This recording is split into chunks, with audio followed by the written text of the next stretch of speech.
2024 তারিখ প্রায়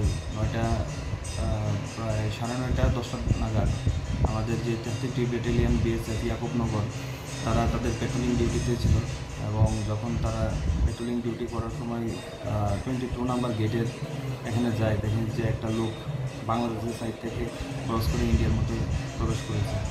তখন তারা তাকে আটক করে এবং জিজ্ঞাসাবাদ করে এবং সে জানায় যে তার নাম বিশ্বকুমার দাস, বাবার নাম অবিনাশ কুমার দাস, শ্রীরামপুর থানা হচ্ছে দামরাই, ঢাকা, বাংলাদেশ।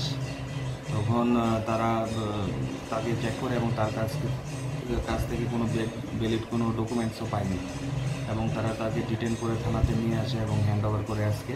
তো যথারীতি আমরা একটা কেস রেজিস্টার করেছি 3 IPC। আগামীকালকে তাকে কোর্টে ফরওয়ার্ড করা